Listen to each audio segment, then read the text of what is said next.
Hey everybody, Tuesday with Tanya. I'm with our movie star here, Adam Carbone. What's up, Tanya? What's up, Tuesday with Tanya? Thanks. Yes, we have him here today. Local producer, director, and more. We're at McShawn's. Nice place. A lot of people here, huh? Yeah. I noticed that actually when I walked in. It's a nice Tuesday afternoon. Yeah, definitely. I didn't think it would be this busy on a Tuesday, like in between meals. Well, they're here for us. They're here for us. They knew we were here and they left. Let's go. So we hope you can hear us, everybody, because it gets a little noisy, not in a bad way, in a fun way, fun spot to be, that's for sure, right on Cranston St. So hope you can hear us. You know, I used to come here ever since I was a little kid. My dad used to be a very frequent client, and here we used to come here on Saturdays because they have free hot dogs. They still do. Oh, they do? Yeah. Since then, I've been vegetarian, so I don't eat the free hot dogs anymore. But we used to come every Saturday. To eat free hot dogs. They still do every Saturday. Free hot dogs. Actually, that does ring a bell. Actually, okay. Yeah, someone might have told me that a while ago. Okay, yeah. It's a tradition. Oh, funny. Yeah, that's awesome. That's awesome. That's awesome. That's funny. Sounds good. And so yes, we got both of our cars parked out front. I knew it was your car. Oh, I was like, I want that car. Oh yeah, it's pretty cool. It's a classic Lincoln Town. Yeah, it's nice. It's nice. I'm like, I saw the bumper stickers. I said, this has to be Adam's car. I don't know how I didn't know your car from before. Well, I'm not a car. No, it's crazy that you person. picked it out right away. You said, "Is that your car?" He said, It was more because of bumper stickers, and I said that seems like it's his style. I'm like, this is his. They are getting out of control though, because you know there's cars that like you just see too many bumper stickers and you immediately think communist. You know, so it's getting to the point where it's almost too many, and we start thinking I'm a communist. So I got to tinker with that a little bit.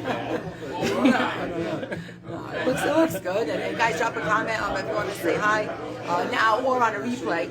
So yeah, so the Hopkins race, the Cranston mayor's race is over, and it's over, and we got another Hopkins term. Yes. I'm all about it. I can tell you that. I wish I was running because there's only 3 candidates, especially like on the Democrat side. But I think when I originally ran in 2020, I really was a Democrat, and I didn't. You were technically a Democrat back then. Yeah, I wasn't sure though. I was already on the fence, and then I was like, oh, let me run as a Democrat. And now I'm at that point where I'm like, I can't even associate with that party anymore. Yeah, so, but it was like Bob Ferry's unopposed, and like, that could have been my spot. That was like a perfect time for me to run, but I just couldn't. I didn't have time. So I'm glad the way it turned out the way it was. A little boring, honestly. If I was there, it was less boring. But I'm glad it turned out that way. But I was just busy doing my documentary, which I've been shooting the whole year. Traveling the country shooting that, and I just didn't have time for it. It's getting a little loud. Guys, can you drop a comment? Can you hear us? Because now it's getting a little loud. It's getting a little loud. I'll go loud. Oh yeah. I feel like I've yelled in like pretty noisy bars with this whole Tuesday thing. I've been in some pretty loud places. I feel like there were times I was screaming over. I'm like, you know, I probably should just move into a hallway. But anyway, that would have been fun if you had run. Yeah, would have been. That would have kept us entertained if you ran again. Well, yeah, I was gonna run because last time I was a liberal hot dog. I was gonna be a conservative hamburger this time. So I was gonna do it at the debate. That was my big plan. That's awesome. I just didn't have the time. But you know what the craziest thing is, because I was in LA at the time and I had to do a mail ballot, which I don't trust. But I don't trust because I wasn't. I hate to say it. I wasn't here, so I'm in California. I had to do a Rhode Island thing, so I had it shipped to my house, and then from there it comes to me. And you know what the weirdest thing is? Because I think I did a write-in for one of the things, and I look at the results, and the write-in, it said there was 0 write-ins for this. I think it was Congress or something like that. 0 write-ins, and I'm like, that means that they didn't count my mail ballot. Yes, that's what I you really almost have proof of it. Yeah, because I'm like, I know for a fact I did a write-in on that section. So that was my only choice. There's always cheating. There's always. I said that in one of my videos too. That I believe there's always some, and I don't mean it mean to anyone who's getting offended right now, but there's always some degree of cheating. You know, there's always some degree of cheating. Oh yeah, I think. I hate to say it. Well, you have to trust so many people. You have to trust the people that take it out of that box. That you have to trust anybody that could get into that box and light them on fire, which happened. You have to think about those things. On fire. They did. It happened in another state. Yeah, it did. Really. Yeah, oh my God. it really did. I believe it. It was a scary thing to have to do. It was the only way I could feel like I had a say in what happens in these politics. Right. No, it's true. Well, I mean, at least you were in California. That was nice. What section of California? I was all over. I was in Van Nuys, and I was in Santa Monica, Venice Beach, Studio City, all over the place. A liberal wasteland. No, I mean, it was fun. I mean, there's a lot of homeless, actually. Very shocking. Because I've been going there back and forth for the last 10 years. And it's just crazy. A lot of homeless. Like, what is happening? This place used to be like the mecca for entertainment. It's limited. Every single time I go back, I get sadder. Yeah. But if you know the right people and know the right places to go, it's a good time. Yeah. It was a little different. Different. Yeah. Music's doing a bang up. Gavin Newsom. I know the name. Yeah, the governor. He's not. I don't follow politics. Why he's not? No. He's terrible. Terrible. He's a Democrat. Yeah, that's the problem. But no, I mean, it's sad because Rhode Island's following the same path that California is. And we're totally not the same, but the politics are the same. And it's like, we cannot follow it. Like with electric vehicles and stuff like that, we're copying California. It's like we don't have the infrastructure for that. We're not ready for that. Right. And they're pushing it. Right. No, it's crazy. And but yes, so I know you, like you said, you have background with film and producing, and I don't mean to ask dumb questions. I mean, even what is the difference between producing, directing, running the whole set? Like I don't. All these words, I know what they mean, but I wouldn't know them because I'm not in that world. Yeah. I'm not in the world of making films, or you know what I'm saying. Like, so how did you get into it, and what's your experience with like directing and producing, and exactly what does a director do, what does a producer do? Just I mean to make this totally. I'm not trying to ask dumb questions, but yeah, I know, but I don't know all of it. Yeah. You just educate our crew here. Yeah. I would say a producer is the one that does the nuts and bolts, like where are we filming and when and what time and calling the locations. Can we film here? Like what you did today here at McShawn. You said, can I film here? That's a producer's job. Okay. So you go, okay, can we film here? Yes, what time? And if there's a money exchange, you deal with that. Then all the managing. the managing and like dealing with cops. Like if you're filming on the street, you have to deal with like police detail. You have to call city hall. You have to do stuff like that. And also negotiating contracts. So even the money end of it is that's executive producing, which is the money. So that's like a little higher, but they do less of the nuts and bolts, whereas the producers do. Director is more creative. Like, oh Tanya, I like how you said that. But say, do more like this. Okay. So like I'll direct your okay. I'll be like, okay. See, that's me directing. So it's just like how you say something. It's creative. And then acting is just acting. So actors focus on acting. Yeah, just their own skill. It's all creative stuff, and then producing and executive producing is more planning. Right. And making it happen. So everybody's equally as important as far as I'm concerned. Even the PAs, the production assistants, like they're the ones who do the orders of the producers and stuff. Like they'll make sure it happens. Like they make the plan to make it happen, and then they make sure it happens. So everybody from top to bottom is just as important. Right. So like an actor, for example, like so they're going to be, they're in their character, they're in character mode, they're the actors. So the less they have to worry about, the better. Which they shouldn't have to worry about much. But if it's a smaller set, like a small film, people wear multiple hats. Right. And that's what I'm saying. That's what you've done. Yeah, of course. One month.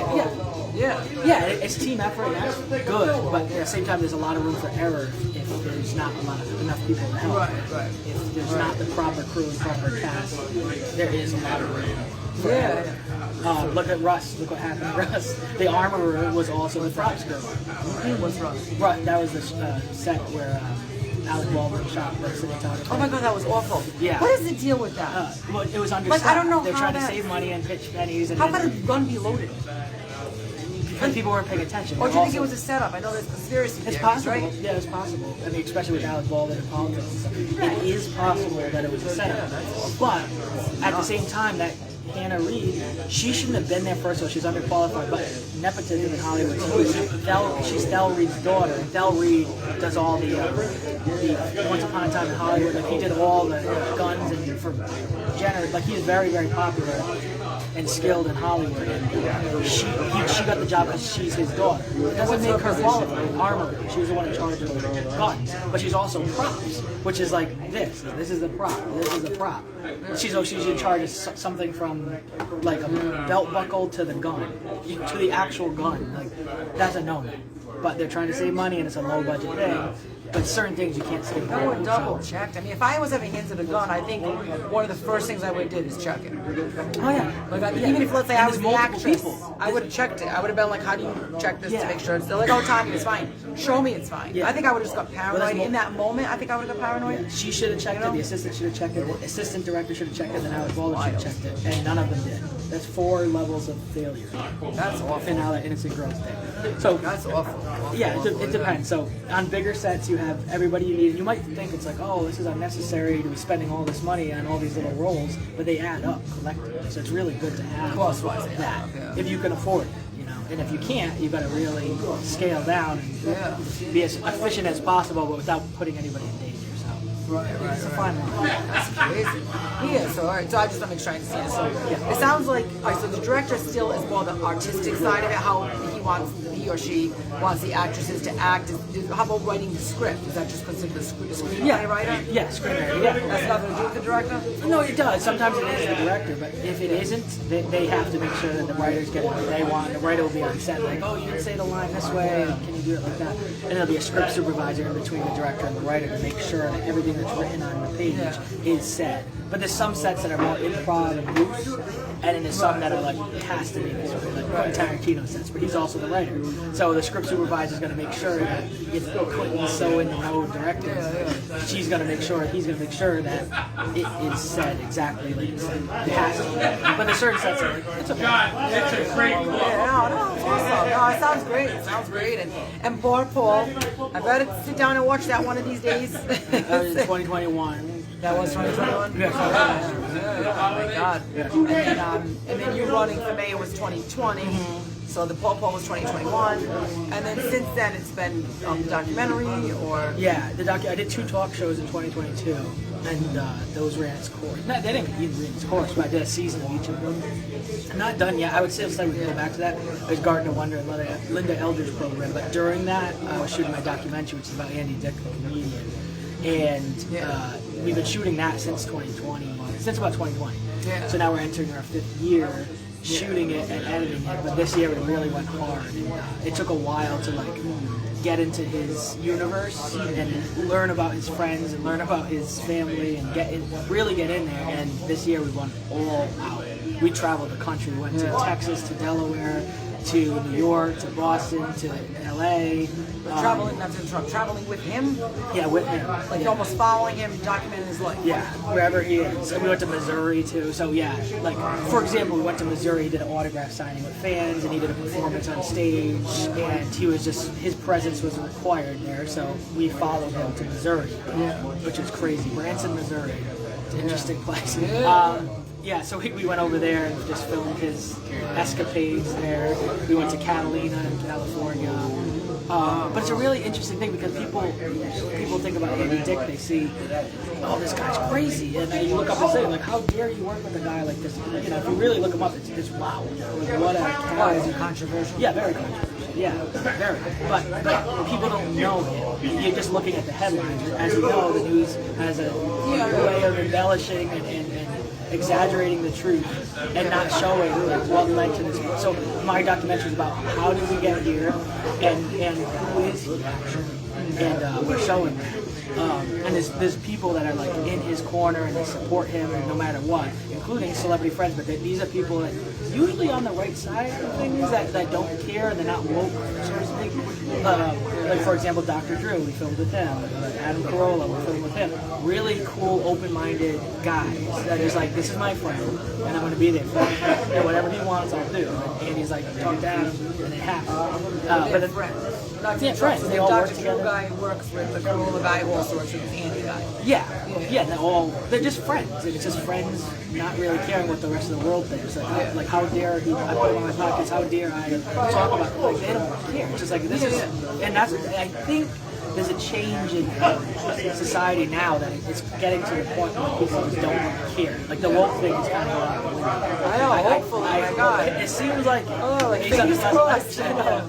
Fingers crossed. but that's kind of what this is about too. It is about like telling, like, I'm gonna do what I want to do. I don't care what you think. Yeah. And if you don't want to watch it, don't watch it. If you want to watch it and still hate the guy, then that's okay too. Yeah. And I think that's what's gonna happen. People are gonna walk away and be like, oh, like, wow, this is I'm totally a different view. Look, they just made a thing about the John Benet Ramsey killer, about the Ted Bundy things. And the people making the film about Ted Bundy saying we love Ted Bundy? No. Yeah. But also, it's like we're just showing you the story. This is the story. That's exactly what we're doing here. Yeah. And throughout the process, I have become his friend, and I do think a lot of it is BS that me is saying and stuff. But you became well, friends let's be with honest. Andy. Oh yeah, we're great friends. And a lot of the things he's done, I'm like, oh gosh, it's terrible. But I'm not here to condone it. I'm not here to empathize with it. It's just I get it. I get what happened, but it's what happened. It's just history. Yeah. And we'll talk about it, and we'll get into why. Yeah. Just to learn. Awesome. Yeah. No, it sounds great. And guys, don't forget, I'm here today with Adam Carbone, local movie star, local director, producer. So do you consider yourself all those roles? Screenplay writer, director, producer, all of them? Yeah. And even actor, technically, because you did act. I would say a director is what I always wanted to be. I'm a director who also does everything else. And to be a good director, you have to have acted, you have to produce and understand what each person's role is. It makes you a better director. But in the current moment, I'm focusing on directing, which is what I've always wanted to do. So. Yeah. Right, which is awesome, And not to rewind, but you had mentioned John Benet Ramsey. I've always been just really interested and intrigued by that case. Who do you think did it? Who do you think killed her? I don't know if you've seen the docu-series yet on Netflix, the 3-part. That's what I mean. No, I didn't. Is there a thing? Yeah, it just came out so good. I'm on the 3rd episode. Good. Mine will probably be that too. It'll probably be a 3-parter on Netflix or HBO, I'm not sure. It's called The Sad Little Angel Clown, Who That Cries. Who That Cries. That's what's that? It's the Andy Dick documentary. Oh, okay. Look out for it in 2025. Probably spring or fall. So anyway, from what I've gathered so far, I don't think it's the parents. I don't think it is. I think it's an intruder because the father's like open and honest about it because it's third-party DNA on her clothes that is an unidentified male. It's not the son. It's not the father. It's not the mother. I don't know. But we'll see. Yeah. But I just think the other thing, like she woke up the next morning, or I don't know if she even slept, being in the mom. The police get there. She has the same outfit on and the same makeup on for the night prior. That's interesting. Yeah, there was more than one thing. But the handwriting on the ransom note almost matched the mom's, and the ransom note was written as like a draft, and then another draft. Who's in someone's house, robbing their house or trying to rob their kid? You're making drafts. That's just very bizarre. I always thought it was one of the family members. That was just my take. But I mean, I don't know what to think. It's a very strange thing. It is. It's a very weird. I think now with like modern DNA, I mean, look at the guy that they stabbed the Idaho 4, Brian. That guy. Was that the one that did what? Was it college students? Yeah, the 4 college students he stabbed him. And the only reason they got him was because of modern DNA, like ancestry and all that stuff. They track the DNA.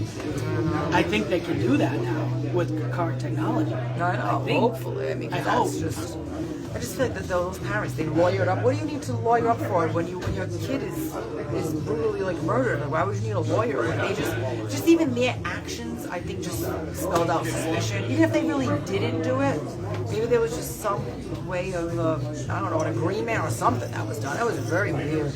My friend Charlotte, hi to Charlotte if she's watching. She lives supposedly 45 minutes from the house, from that very house that happened. And she's from Cranston originally, but yeah, she lives right near there, 45 minutes or so from there.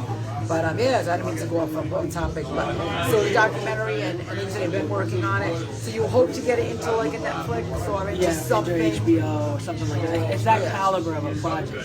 It's a lot. Everybody in the industry and a lot of people know who Andy Dick is. Like news radio, he started with Joe Rogan and Ben Stiller, Bob Odenkirk, all those guys. Like he really started at the top, and he's that much of a genius. But he just let the demons get the best of him. And we're trying to tell a human story. Like, this is a person who's done great and done bad, and that's all it is. It's up to you. It's up to you what you want to decide on. It's that caliber of a project.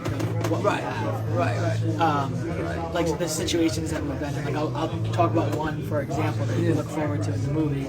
So we went to Catalina Island. His friend Phil Hartman, I'm not sure if you remember that guy, but he was a big star and big on SNL. And he had a huge movie career, and he had his wife Bryn that was very jealous of his success as an actor and all that stuff. That happens. Yeah. That's in trouble. Even with celebrity couples, I've heard that there are people who get jealous of the other spouse. Or some level of, maybe jealous isn't the best word, but yeah, no, I follow you. Yeah. So Which is nuts. You should be happy for your spouse if they're successful and not say, hey, I thought I could get more views or I could get more this or that. But go ahead, I'm sorry. No, it's true though. But Phil started a show called News Radio with Andy and Joe Rogan. It's Joe Rogan, Phil Hartman, and Andy, and a few other people too. Before Joe Rogan took off. And it was a great show. It went really well. And one night, Bryn, Phil's wife, shot him with a shotgun. I think with a shotgun, or whatever. Killed him and killed herself while the kids were in the house.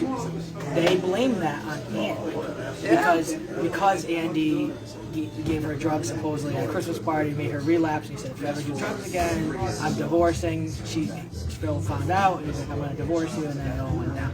So Andy's like this character that they blame him, but Andy's like, I didn't Providing drugs. Yeah, I mean, he's like a pariah. And but the thing is, like, she was gonna do it. If she wanted to do that, she would have did it anyway, with or without Andy. Andy just happened to be the one, the straw that broke the camel's back. Yeah.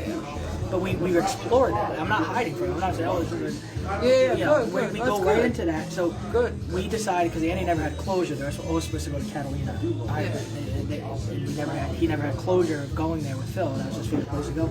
We go to where they used to go, and we paid respect. So where's ashes? That's where they put Phil Hartman's ashes. So we went there to pay respects. Yeah. And on the way back, there was a bunch of dolphins. The whole ship gets surrounded by dolphins. We're on a sail there in the middle of the ocean. The boat gets surrounded by dolphins, and then I go to get Andy's son. I'm like, hey, get up here. This is a really cool moment. And then as soon as I get up there, Andy's naked.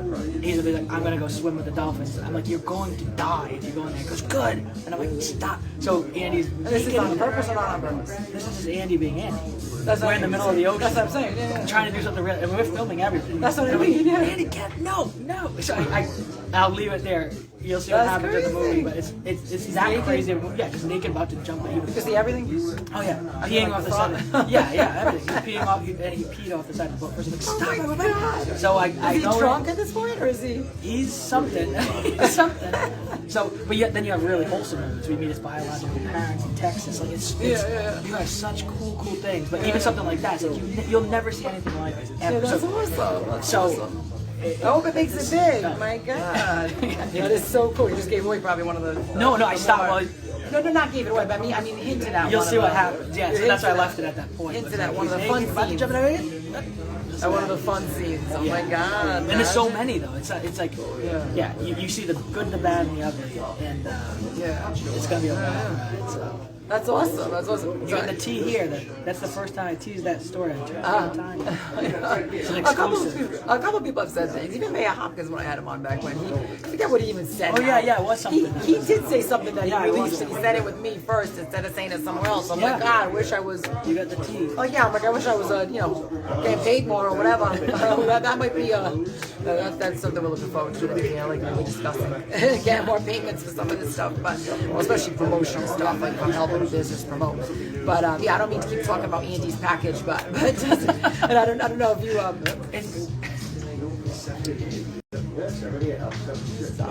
Sorry, I don't know if you can hear the phone ring.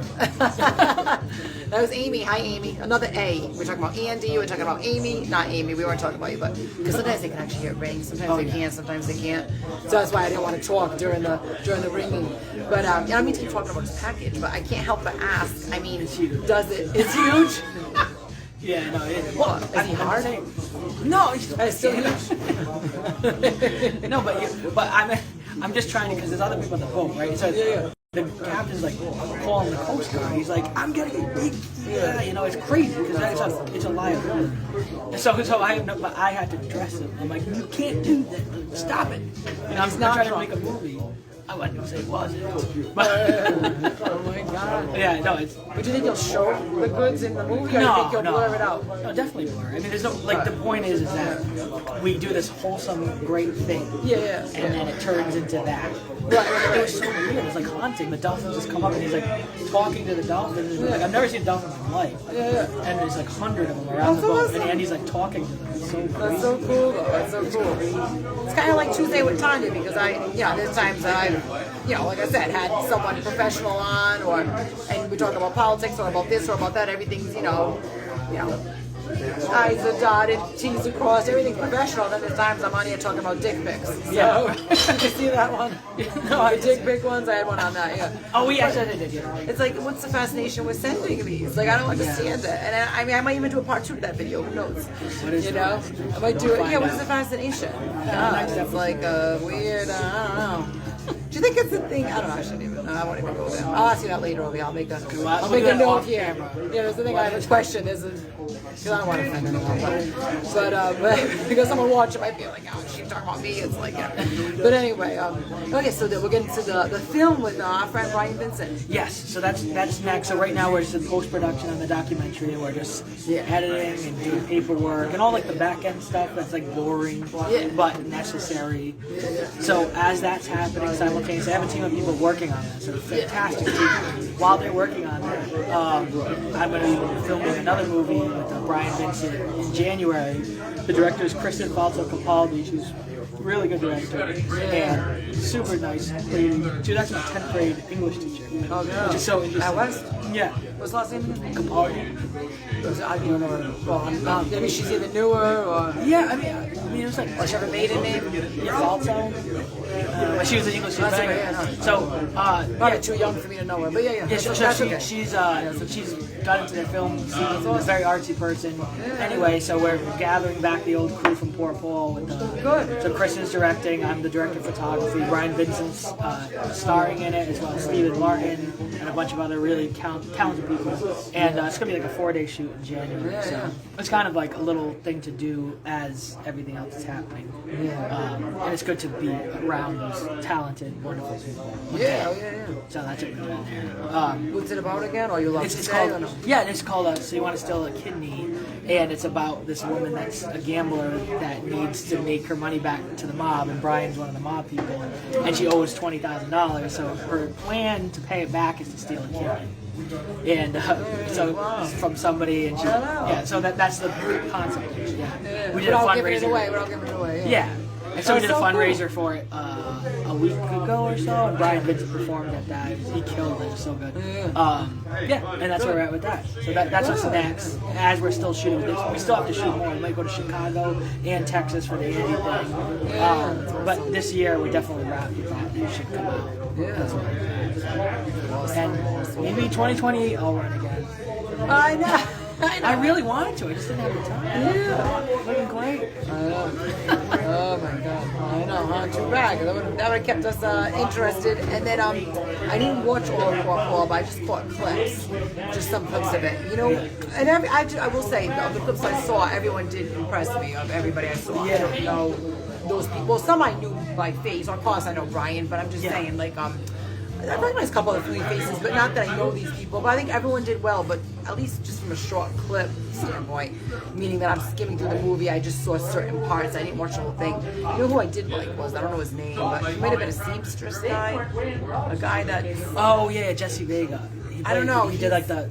He helps like seamstress... doing measuring of the pants or something. Yeah, he was that he's guy. A good actor. Yeah. He was like killing me. He was very, very comical. Yeah. I worked with him a couple Hallmark films, and he was always really good. I brought him in specifically for this because like he's the guy. And as soon as he did audition right away, he was hired. Like he was one of the first hires on the spot. Yeah. Is he local or? No, he's in New York.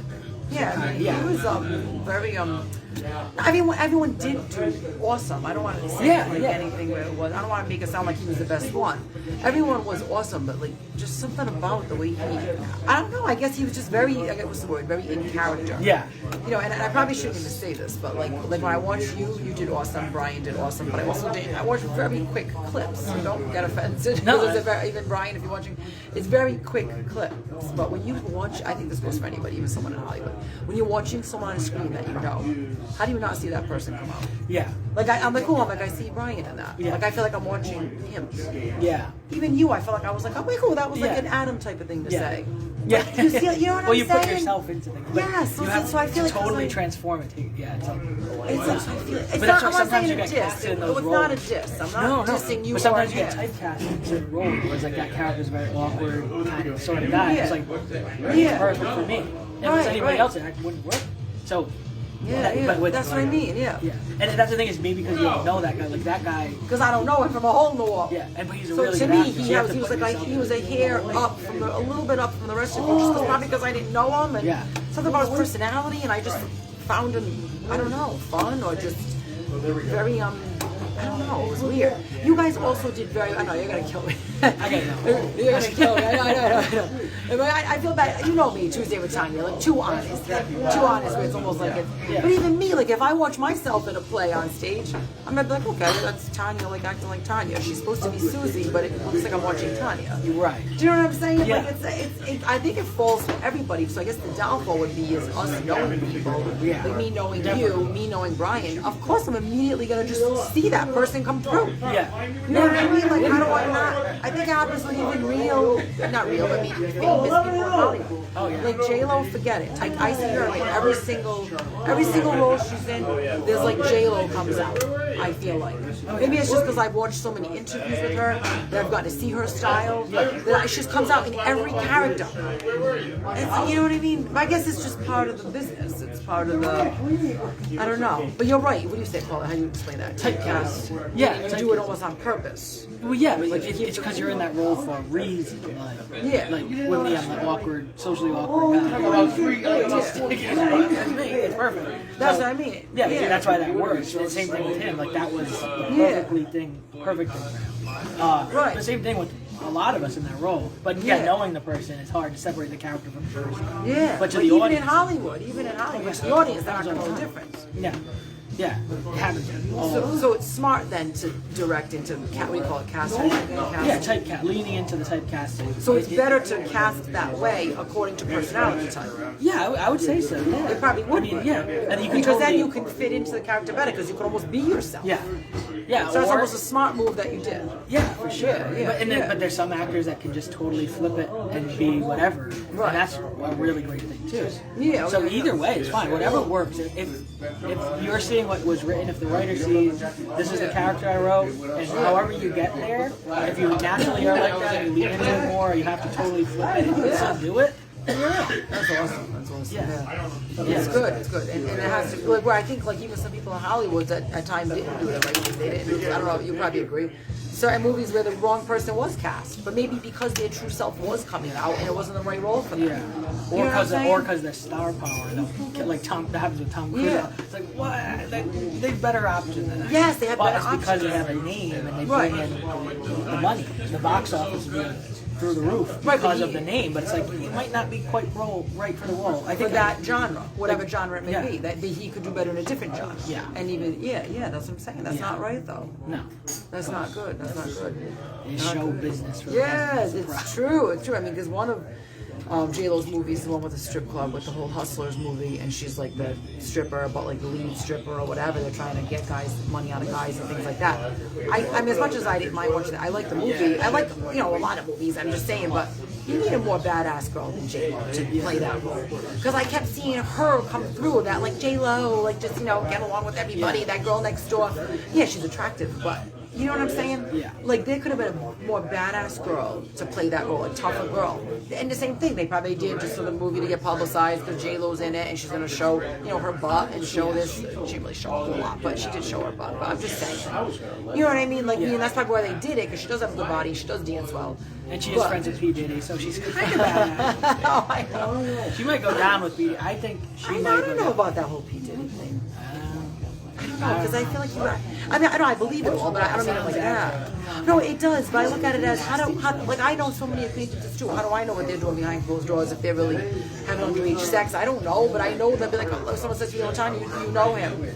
But I know I'm like this, and yeah, we may have been at a party once, but I don't know what went down after that party. I left at 10 o'clock. You know what I'm saying? I'm not trying to. You know what I mean? A lot of the celebrities are trying a lot. You have to prove a lot. No, yeah, there's a lot to prove, and it might not. Yeah, how do you prove it? How do you prove it? But if you don't have it on film or you don't have it. Well, it is. It's just like the Epstein tapes. They get hit. Yeah. The truth gets hidden. And you don't know. But all you do is you take all these hundreds of people coming out and saying it. It's like, they can't all be lying, right? Unless they just want a little piece of fame or something. I don't know. A little piece of fame or a piece of money. I mean, yeah. Oh yeah, I know. There's a lot of truth in the darkness of Hollywood. Right. Hopefully it'll come exactly. out. But I think P. Diddy's the tip of the iceberg, just like Epstein is. Yeah. Like, yeah, they're the fall. Maybe they're the fall guy because there's way more to it. There's so Yes, that's many right. people Yeah. involved. Like Jay-Z and J-Lo and all those guys. Why aren't they? Because they don't want they want to protect themselves. Right. I wasn't there. I left at 10 p.m. Yeah. Okay. Yeah. All of you. Right. All of right. you did. Right. But even Andy was. He was with P. Diddy in a picture. He's like, oh yeah, I went to his party before, but I left at 10 p.m. I'm like, okay. Yeah, Like, is that the truth? Is that not the truth? Is it, yeah. But some people, but somebody like him, like I know and trust, I'm like, okay, yeah, I believe that. Yeah. You know, but I don't know. But same thing with everybody else. You weren't there. I don't know. Right. I'm a skeptic. I'm a skeptic by nature. So if I wasn't there, I don't know. Exactly. No, I definitely feel the same way, but I always look Like at the it moon as landing. proof. I don't know. You need proof. I wasn't there. I feel like you always need proof, though. Like, because now, how do you know that someone wasn't persuaded, sexually drugged, and they did, what do you call that, non-consensual sex? But then there's people that maybe did consent to it, and they did have this big, sex party or whatever. There are people who commit to those things and do agree to them in their right mind. You have to be able to prove that that person was not in their right mind. I think that's going to be very difficult to prove. Yeah, it is. Because one person will be like, hey, you said you wanted to do this with 4 of us all together. And the girl will be like, no, I didn't say it. I was drugged. Prove it. That's why I don't know how far this case is really going to get. Because you have to be able to prove it. And I'm sure there's things that they found that maybe they can't leak out to the public. Yeah. Well, same thing with Bill Cosby. Like they said all this stuff, and he's still got out, right? He's out. I know, I didn't follow it. Yeah, it's a very similar thing, except not at the extent that he got out. But if you do look at all the Diddy's appearances on Ellen, all the stuff that they said, like, you know what I'm doing after this girl or whatever, the pizza parties. I mean, that stuff. I know, yeah. Then you look at some of that. I know it is interesting. I know it's interesting to see how long this will go on for. How many other names come out, or pictures come out, of celebrities, or which celebrities. Or, I know it does make you wonder. It is interesting. It is. We'll have to see. But being there firsthand, though, like I know that stuff is prevalent. I've seen, I've been on the outskirts of it. It does happen. The white parties, like many things to do, even like non-consensual stuff. all that stuff. Oh yeah, it's evil. It's evil. Yeah. But sex is so easy to get. There shouldn't even be such thing as that. Like in our world, there shouldn't be. It's an evil industry. But there's some great stuff in it. It's sad that nowadays that stuff is overshadowing the great creative people that just want to work and just want to make art. But because of that stuff, it makes a lot of people, like especially on my side of things, like let's say traditionally those people would be like, oh, Hollywood, ugh, nasty. You know, and that's unfortunate because I'm a creative Hollywood guy, and I'm also on that side. So I love all that stuff. But then, damn it, you know, it's true. Like it's like, why do those? It's true. Why should? No, it's true. No, you're not saying it's really unfortunate. But it's the people that say a spoiled apple ruins the bunch sort of deal. That's what P. Diddy's doing. Thanks a lot. No, it's true. It's true.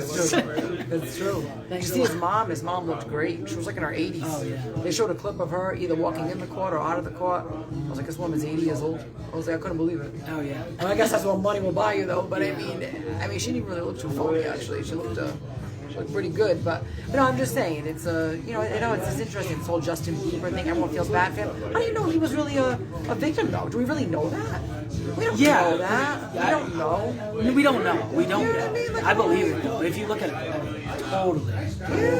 And he was underage, so he couldn't. But how do we know what he really did or didn't do? Or, I don't know. I remember even just being at a party when I was younger. I didn't do anything. They were smoking weed in the other room, and I just didn't go in the other room. I know it's a very weird example, a very basic example, but I mean there are ways to separate yourself. I mean, I'm just saying. I don't know.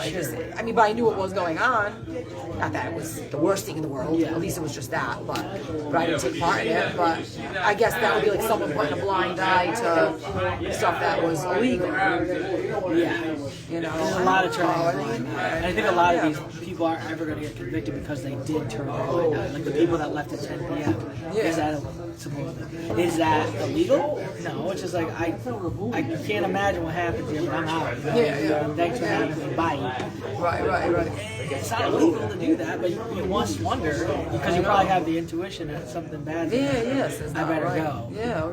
Which is a good thing to do, but at the same time, should you say something? thing? Right, Should yeah. look into that. But the thing is, they But then you want retaliation. Yeah, Like if they you all won't tell on them, and then they retaliate against you for telling on them. Yeah, but the thing is, the people in power all have connections. Like That's with right. the cops, everybody's involved in it. Right. Especially in those places. Like, Oh, yeah. In Hollywood, they all in on it. Right. So there's not much you can do about it. Right.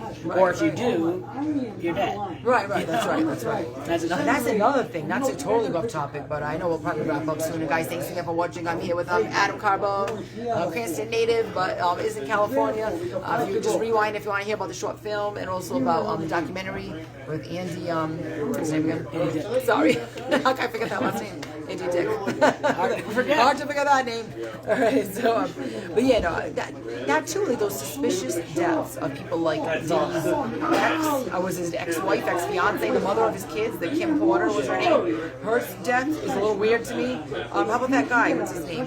Twitch, the DJ. Then there's that other girl, the girl that was in Clueless. Brittany Murphy, is that her name? Yeah, Brittany Murphy. Yeah, she died. Like meaning there were these deaths now that these are all conspiracy theories, but there's deaths that happen in Hollywood for weird reasons or reasons that to me sound incurable. Or maybe was it really a setup? Did they know too much? Did they see something they weren't supposed to see and they said we have to? There's a lot. The word conspiracy theory first is that's made to make people that have those theories look bad, but actually that's more truth than what the mainstream is telling you. Right, Conspiracy theory. But when it comes to that, the sacrifice thing, Illuminati, that stuff is real. Look at Kanye West says it.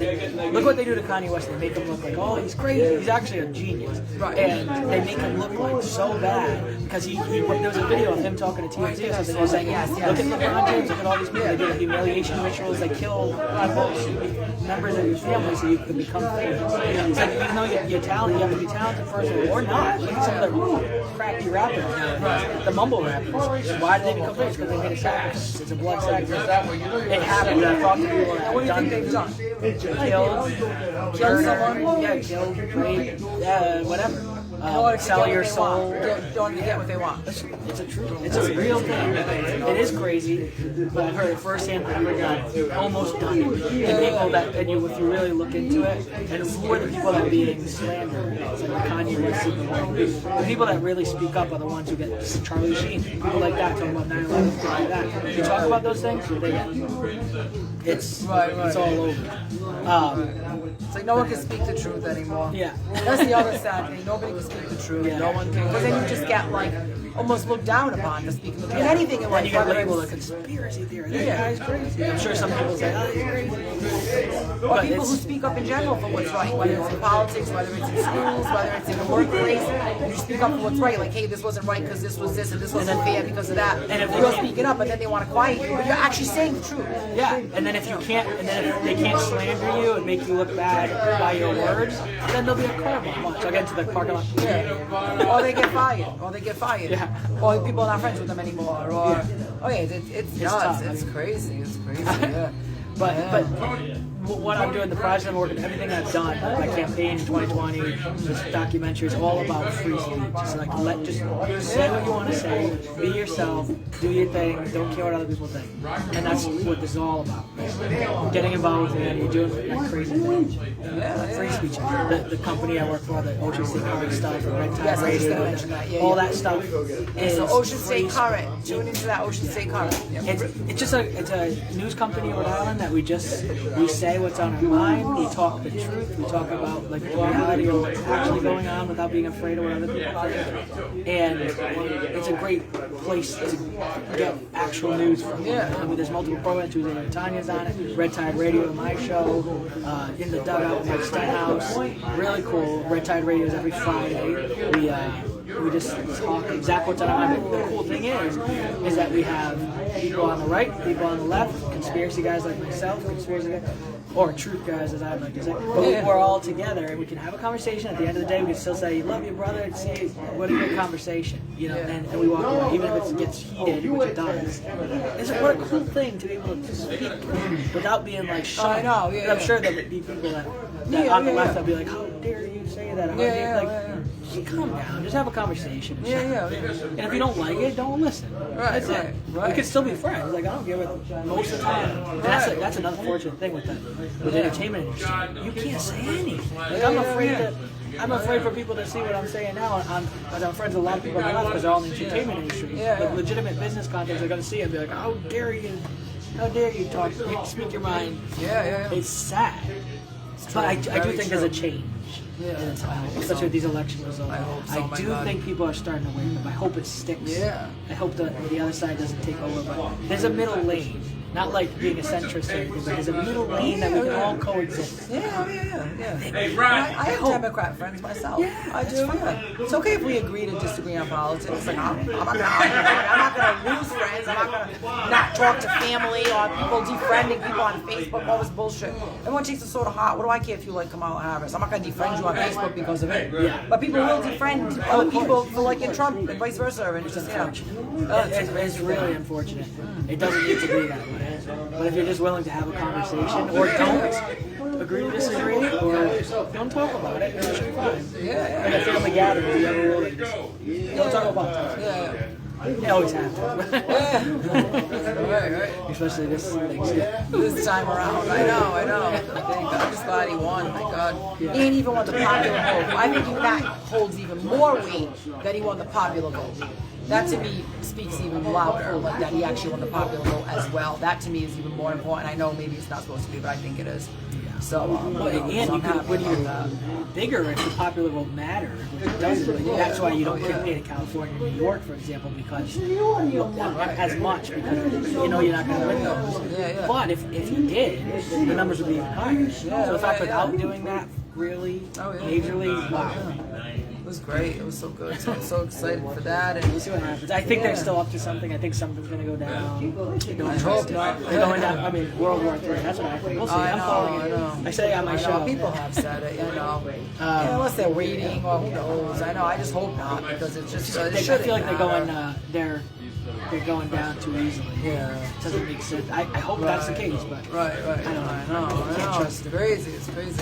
I think we covered everything. Unless there's anything else you want to add or anything else. I don't think I have anything to add. I think we should all just all come together. Find the similarities instead of differences in people. Look for the good, and don't think about the bad. If you lean into those things in people, I think we can all get along. Right. And you make the best of situations. Sometimes things are not the best, but you just try to make the best of them. In whatever in life, make the best of them. So thank you. I think we could all be friends. All right, well, thanks. And thank you so much for coming on. Appreciate it. Thank you. Thanks for having me. Yeah, right. It's like, I watch it. Thank you. I do. Thank you. You're just being kind. No, I'm serious. Well, I also program it on McShawn St. I have No, I love it. Thank you. Thanks for having me, Tanya. Yeah, thank you. McShawn, thanks for having us. Come on down for a nice cold beer and a hot dog on Saturday. And I'm going to be ordering a Reuben. Because I heard they're very good here. Very, very good. So I'm going to be trying that. That's something different. So So try that. Well, thank you. Thank you so much. Thank you, guys. Wait, can I do the thing? I gotta make like a weird. I can't just be normal. I can never be normal. I'm never normal either. Thanks, guys. Like and share.